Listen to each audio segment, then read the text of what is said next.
crushed by US hegemonic power.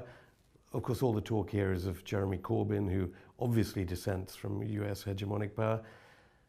Do you think the United States will be able to crush his Labour leadership, let alone his British premiership if he's elected Prime Minister? Well, it looks like he's going to win the Labour leadership election. Now, Corbyn's an interesting fellow. I had experience with him in 2011. He protested in relation to my treatment in the UK Parliament, saying it was unnatural in terms of natural justice for someone to be extradited without charge. They should at least be charged in the United Kingdom. And he proposed amendments which eventually were accepted in 2014 to ban that practice in future. Corbyn, I have thought a lot about this, whether he can survive in a Labour leadership position, taking his historically quite critical line in relation to the UK-US relationship.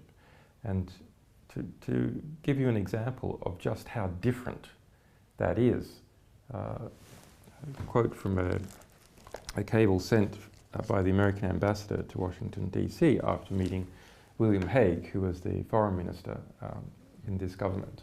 Lord Hague probably now, isn't he? Well, he's still an important person in the Parliament. Hague said he, David Cameron, that's the Prime Minister, and George Osborne, the Treasurer, were, quote, children of Thatcher and staunch Atlanticists. America is the essential country. Hague said whoever enters 10 Downing Street as Prime Minister soon learns of the essential nature of the relationship with America. He added, "We want a pro-American regime. We need it. The world needs it." And that is such a world away from where Jeremy Corbyn is right now. That's our Foreign Secretary in the US Embassy here in central London. And you might go, well, he's just telling Americans what they want to hear, but look at the degree of language. I mean, they're not complete fools. They expect payback on these promises. And Corbyn is not speaking like this.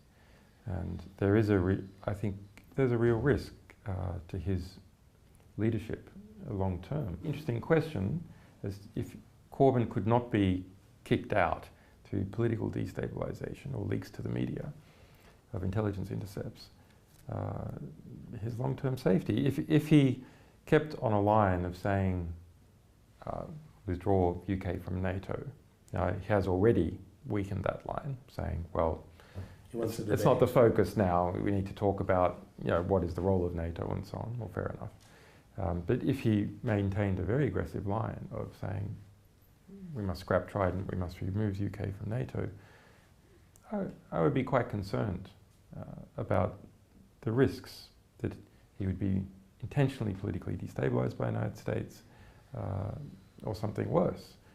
Because we're talking about the relationships between great powers, about the UK's nuclear weapons system, which forms effectively part of the American empire. The US has bases here. Its largest interception base is up at Menwith Hill in Yorkshire. It's over 6,000 NSA personnel working it directly. It's quite hard to undo that relationship. I think my suspicion is that Corbyn will realise that if he hasn't already, and will play it smart. NATO will be off the agenda, maybe fine-tuning UK's role in NATO, and Trident will be off the agenda. I suspect that it's not possible to win an election in the UK unless that is done. But then again, no one would have thought it would be possible for him to be Labour leader at all.